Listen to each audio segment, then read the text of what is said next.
আজকে আপনাদের সাথে শেয়ার করব কচুর ফুলের টক। তো এই কচুর ফুল যে খাওয়া যায় অনেকে কিন্তু জানেই না। তো কচুর ফুল কিন্তু মেলাভাবে খাওয়া যায়, ভাজা খাওয়া যায়, ভর্তা খাওয়া যায়, তারপরে বড়া খাওয়া যায়, টক খাওয়া যায়। তো আমি আজকে কিন্তু টক রান্না করতেছি কচুর ফুল দিয়ে।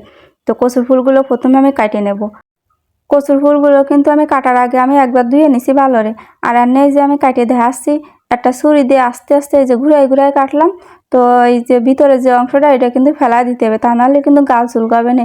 তো একটু খেয়াল করে দেখেন আমি কিভাবে কচুর ফুলগুলো কাটিয়ে নিচ্ছি। তো বোটার এখান থেকে এইভাবে কাটিয়ে নিতে হবে, খুব সাবধানে কাটতে হবে। তো এইভাবে কিন্তু সবগুলো কচুর ফুল কিন্তু আমি কাটিয়ে নেব। আর ধুয়ে কাটতেছি, আবার কাটার পরে কিন্তু আমি আবারও ধুয়ে পরিষ্কার করে নিবানি। তো এইভাবে কিন্তু সবগুলো কচুর ফুল আমি কাটিয়ে নেব। তো কচুর ফুলগুলো কিন্তু বোটা মানে কাটা হয়ে গেছে, এবারে কিন্তু ফুলগুলো কুচিয়ে নেব একটা ছুরি দিয়ে।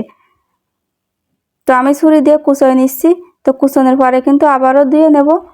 তো এইভাবে কচুর ফুল কে কে খাইছেন একটু কমেন্ট করে জানাবেন। আর যদি কেউ না খাইয়ে থাকেন তাহলে একবার হইলেও খাইয়ে দেখবেন, এটা কিন্তু খুব ভালো লাগে খাতে। আর কচুর ফুল কিন্তু একটা অন্যরকম একটা ঘ্রাণ আসে কচুর ফুল। তো আমার কিন্তু সবগুলো কচুর ফুল আমার কুচানো হয়ে গেছে, আমি একটা বাটিতে নিয়ে নিচ্ছি। আর কচুর ফুল অনেকেই আছে যে জানেই না যে এই কচুর ফুলটা খাওয়া যায়। তো আমি কিন্তু আবারও কচুর ফুলগুলো ভালোরে ধুয়ে পরিষ্কার করে নেব। এবারে কিন্তু কচুর ফুলগুলো একটু সেদ্ধ করে নেব। তো খুব বেশি সেদ্ধ করা যাবে না, তাহলে কিন্তু একেবারে গলে ব্যাটকা যাবে না। তো আমি একটা উত্তরণ দেবো মাত্র, যে কচুর ফুলে যে গাল ধরে কিনা তার জন্য একটা উত্তরণ দিলে ওই গাল ধরা ভাবটা আর থাকবে না। তার জন্য আমি একটা উত্তরণ দেবো আর একটু ঢাকনা দিয়ে দিলাম কিছুক্ষণের জন্য। আর এই যে কিছুক্ষণ পরে যে ঢাকনাটা তুলে নিলাম, কিন্তু আমার সেদ্ধ করা হয়ে গেছে। আমি কিন্তু এবার তুলে নেব। দেখতে পাচ্ছেন খুব বেশি কিন্তু আমি সেদ্ধ করিনি, একটু শক্ত শক্ত রয়েছে, আর এবার কিন্তু গলে যায়নি। তো আমি একটা ছাকনা দিয়ে ছাঁকে নেব জলটুকু। তো এই যে কচুর ফুলগুলো আমি উঠায় নিচ্ছি। আর এই কচুর ফুল থেকে কিন্তু একটা অন্যরকম একটা ঘ্রাণ আসে। এটা যারা না খাইছে তারা বুঝবে না কিন্তু এর স্বাদ কতখানি।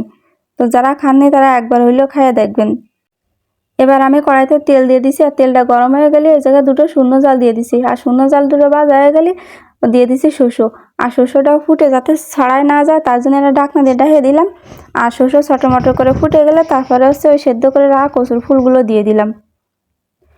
এবারে এর ভিতরে একটু লবণ দিয়ে দেবো আর একটু হলুদ দিয়ে দেবো। আর এই কচুর ফুলের টকে কিন্তু কোনো রকম মশলা দিতে হয় না, এরকম সিম্পলভাবেই কিন্তু রান্না করতে হয়।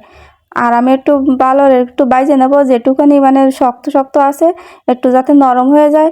তা না হলে আমি কিন্তু এর ভিতর তেঁতুল দিয়ে দেবো, তার জন্য কিন্তু একটু ভালো করে সেদ্ধ করে নেব।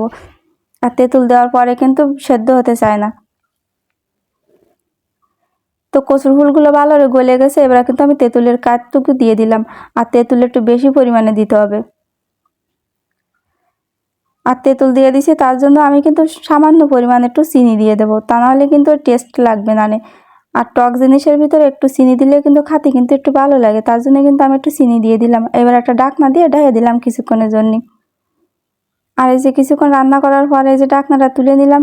আর এমনি কিন্তু কচুর ফুলগুলো ভালো করে গলে গেছে। আর আমি একটু জল শুকায় ফেলাবো একদম, মানে কচুর ফুল কিন্তু রান্না করতে শূন্য শূন্য করে একটু জল জল থাকলে কিন্তু গলা ধরার সম্ভাবনা থেকে যায়, তার জন্য কিন্তু একদম শুকায় ফেলতে হবে।